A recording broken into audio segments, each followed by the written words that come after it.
미국 증시의 생생한 소식 전해드립니다. 특파원 라이브 시간입니다.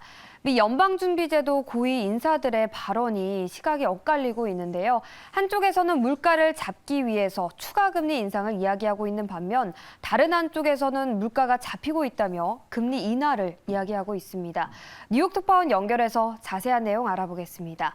김용갑 특파원, 연준의 고위 당국자들의 발언이 연이어 나오고 있는데요. 시각이 좀 엇갈리고 있죠.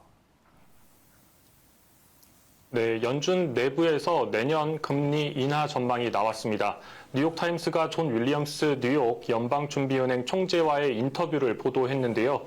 윌리엄스 총재는 현재 기준금리 상황에 대해서 최고치에 근접한 것으로 보인다 이렇게 밝혔습니다. 현재의 미국 경제 상황에 대해서도 물가가 안정을 찾아가고 있다고 판단했습니다.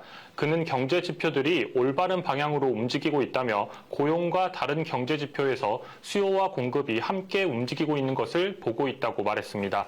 금리 전망과 관련해서는 내년 금리 인하 가능성을 전망했습니다. 내년 상반기 금리 인하 가능성에 대해서는 아직 멀었다며 선을 그었지만 인플레이션이 낮아지고 있다면 명목 금리를 낮추는 것이 자연스럽다고 언급했습니다.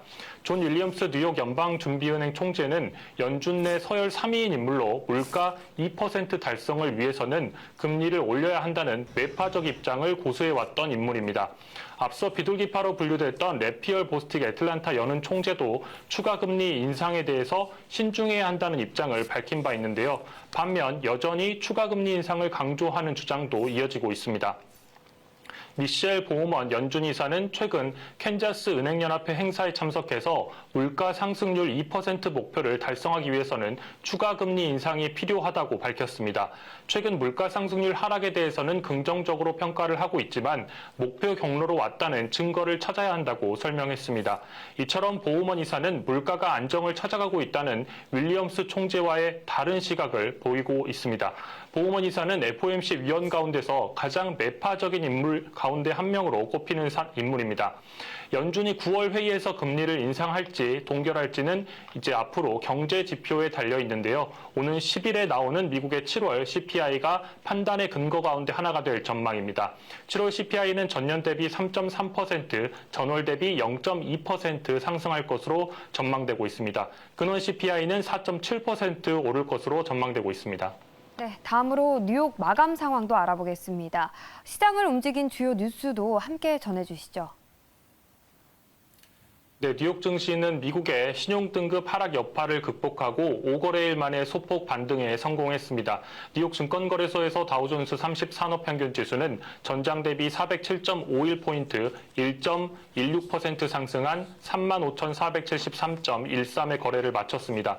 대형주 중심의 S&P 500 지수는 40.41포인트, 0.9% 상승한 4,518.44에 기술주 중심의 나스닥 지수는 85.16포인트, 0.61% 상승한 13,994.4의 장을 마감했습니다.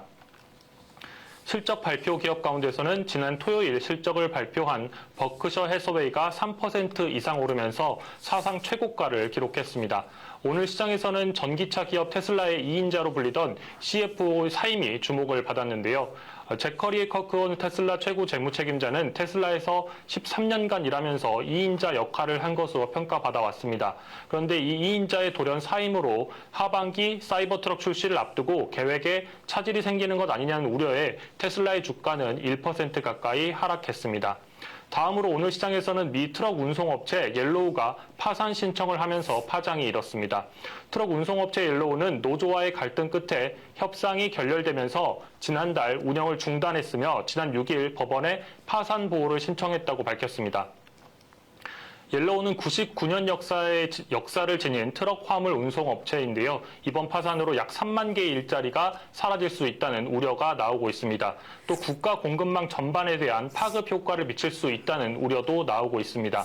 또 정부가 지원한 구제금 문제도 불거지고 있는데요. 정부는 코로나19 구제 차원에서 기업의 저리로 구제금을 지원했는데 이 옐로우의 군기지 물자 보급 업체라는 이유로 7억 달러를 지원한 바 있습니다. 옐로우는 10만 명 이상의 채권자와 10억 달러 이상의 부채가 있는 것으로 추정되고 있는데요. 이 가운데는 아마존과 홈디포도 포함되어 있습니다. 옐로우는 업계에서 세 번째로 큰 소형 화물 운송 회사입니다. 지금까지 뉴욕에서 매일경제TV 김용갑입니다. 네, 계속해서 오늘의 인사이트 이어집니다.